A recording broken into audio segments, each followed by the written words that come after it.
The crystal chandeliers of Cirque cast dancing lights across the wine glasses as my family gathered for our monthly dinner. I twisted the sapphire ring on my finger, a habit I'd developed since acquiring it 3 months ago. "Really, Victoria?" my sister Charlotte drawled, gesturing to my ring with her fork. "Still wearing that costume piece to family dinner?" I smiled quietly, sipping my water.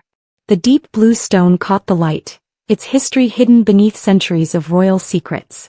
"Let her play dress up," Mom sighed, adjusting her genuine but considerably smaller diamonds. "Though darling, at 32 shouldn't you be past the stage of wearing fake jewelry?" "It's not fake," I said softly, knowing they wouldn't believe me anyway. My phone buzzed. Another message from Sotheby's about tonight's auction. "Please." Charlotte scoffed, her own engagement ring, a recent acquisition from her investment banker fiancé, sparkling ostentatiously. "That's supposedly what, 3 carats? In that setting, you can barely afford your apartment rent." Dad peered at my hand over his wine glass. "Where did you get it anyway?" "One of those vintage shops you're always haunting." "And estate sale," I replied truthfully, omitting that the estate had belonged to European royalty, and the sale had involved 3 governments and a team of historians. "Estate sale." Charlotte laughed. "You mean a yard sale? Probably brass with blue glass. Though I must admit it's a decent replica." My phone buzzed again. The auction would start in 20 minutes, right here at Cirque's private room. My family had no idea why I'd insisted on this particular venue for dinner. "Victoria still plays with her little antique business," Mom told Charlotte's fiancé James, who was new to these family dinners. "Nothing significant, of course.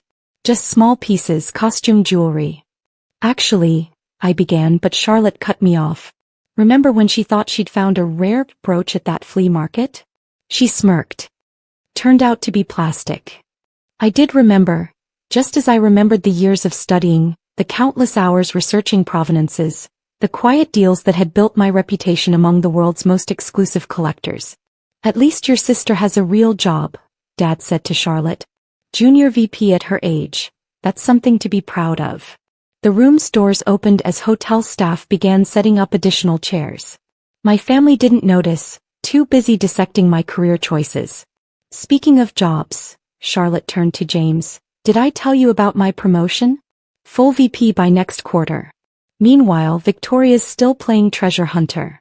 My phone lit up with a final message. "Auction beginning in 5 minutes. All parties assembled." "I should mention," I said carefully, "there's an auction happening here tonight. We might want to stay for it." "An auction? Here?" Mom looked around as people in expensive suits began filing into the room. What could they possibly be auctioning at Cirque? "The Royal Sapphire Collection," I said quietly, watching their faces. "Lost for 60 years until it resurfaced 3 months ago." Dad frowned at his wine. "That story was all over the news. Some expert found it in a private collection. But what does that have to do with?" He stopped as the auctioneer took his position at the front of the room, now filled with the world's premier jewelry collectors and museum curators. "Ladies and gentlemen," the auctioneer began, "welcome to this historic evening. Our first lot, the Royal Sapphire Collection, recently authenticated and presented for the first time in 6 decades. Charlotte's smirk froze as the auctioneer continued. "Discovered and authenticated by renowned expert Ms. Victoria Winters, who successfully traced its provenance through 3 continents." "Victoria," Mom whispered, her voice faint. "The centerpiece," the auctioneer announced, "is currently being worn by Ms. Winters herself, the famous midnight sapphire, last seen at the coronation of 1953. All eyes turned to my hand where the ring, my ring, suddenly looked very different to my stunned family. Opening bid, $20 million. Dad's wine glass slipped, spilling red across the white tablecloth as paddles began rising around us. Charlotte's impressive engagement ring suddenly looked very small indeed. "I should mention," I said calmly, watching the bids climb, "that as the discoverer and authenticator, I receive 15% of the hammer price. Plus my finder's fee, of course." The room buzzed with excitement as the world's elite bid on my discovery. Sometimes the best revenge isn't telling people they're wrong. It's letting them discover it themselves, one bid at a time. The night was young and I had a fortune to make. The auction room crackled with energy as bids flew past 30 million. My family sat frozen, watching their world tilt on its axis as international collectors fought over my costume jewelry. 40 million, called out a distinguished man I recognized as the curator of the British Museum. 45, countered a Saudi prince from the back. Charlotte's perfectly manicured hands clutched her designer bag, her own ring suddenly looking painfully ordinary. But you said you found it at an estate sale. I did, I confirmed, watching the bids climb higher. The estate of the Countess von Reichenbach, actually. Took me 3 years to trace the provenance, another year to negotiate the acquisition rights. 50 million, the British Museum curator called, his voice tight with determination. Mom's face had gone pale as she watched her unsuccessful daughter command the attention of Europe's elite. All those trips abroad, when we thought you were wasting money on vacation, were research expeditions, I finished for her. The midnight sapphire was just the beginning. Would you like to see what else I found in the Countess's collection? The auctioneer paused as my assistant brought forward a velvet-lined case. Inside, nestled in black silk, lay the rest of the royal sapphire collection, each piece authenticated, each with a story that had taken years to uncover. The complete parure, the auctioneer announced. Necklace, earrings and tiara, reunited for the first time since 1953. All authenticated by Ms. Winters, whose expertise has revolutionized the field of royal jewel provenance. Dad's wine glass remained empty as he stared at the collection. But, your apartment, your clothes, are exactly what a serious authenticator should wear, came a crisp British voice. Lady Ashworth, head of the Royal Jewel Commission, had joined our table. Ms. Winters' discretion and modesty are precisely why she's become the most trusted expert in our field. Charlotte's fiancé James looked between his fiancée's ring and my sapphire, his face showing rapid calculations. That ring, it's worth more than our entire investment portfolio. 60 million, the Saudi prince called. The tiara alone, Lady Ashworth continued, was thought lost forever. Your daughter traced it through 7 countries, 3 private collections and 2 revolutions. Quite extraordinary. Mom's hands shook as she reached for her water. Victoria, why didn't you tell us? Would you have believed me? I asked quietly. Between Charlotte's promotions and James's banking success, when would you have listened? The British Museum curator approached our table, bowing slightly. Ms. Winters, about the other piece we discussed. The one from the Russian collection? Already authenticated, I replied, pulling up photos on my phone. We can discuss terms next week in London. Charlotte's VP title suddenly seemed very small as the room's power players lined up to speak with her sister. The sister she'd mocked for playing with antiques.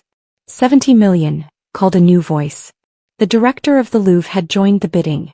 Your sister, Lady Ashworth informed my stunned family, has become quite instrumental in rewriting our understanding of royal jewelry collections. The Queen herself has requested a private consultation. Dad's face fluctuated between red and white as he watched the bids climb past 80 million. His unsuccessful daughter was about to earn more from one auction than his entire company was worth. And the ring? Mom asked weakly. Is historically priceless, I explained. Though I expect it will sell for around 90 million. Plus my fees, of course. 95 million, the Saudi prince called out, causing Charlotte to choke on her wine. I should mention, I added, watching the color drain from my sister's face, that this is just the first lot. I have 3 more collections coming up for auction next month at Christie's. The auctioneer's voice cut through the chaos. Final call, $100 million from the British Museum. Going once. Mom's perfectly maintained composure cracked. All those times we told you to get a real job. I had one, I smiled, watching the gavel prepare to fall. I was just playing a longer game than corporate promotions or investment banking. Sold. The gavel crashed down.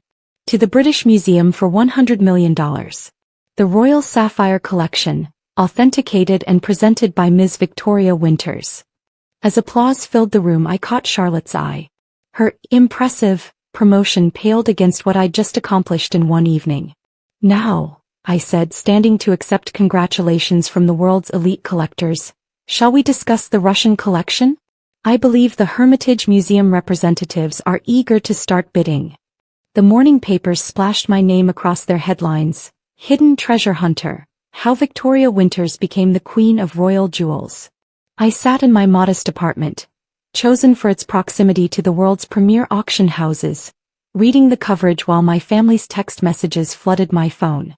The Queen's office called, my assistant announced. They've moved up your appointment to next week. The Duchess of Cambridge's sapphires need authentication. Book the flight, I replied, touching the newest ring on my finger, a Russian imperial piece I'd tracked down in a Siberian vault. Next month's auction would make tonight's look modest. Mom's message caught my eye. Darling, we were so wrong. Your sister's promotion dinner is tonight. Would you consider coming? I smiled, typing my response. Can't. Meeting with the Emperor of Japan's curator about a lost crown jewel. Maybe next time. Charlotte had also texted. That ring, it wasn't costume jewelry, was it? No, I replied simply, attaching a photo of me with the Queen's jeweler. Neither is this one. Or the next 3 I'm authenticating for Cartier. The final message was from Dad. I never understood your passion. Now I see you weren't just collecting jewelry, you were collecting history. I looked around my apartment, filled with books and research files rather than expensive furniture. Every vacation had been a hunt, every waste of time had been building my reputation.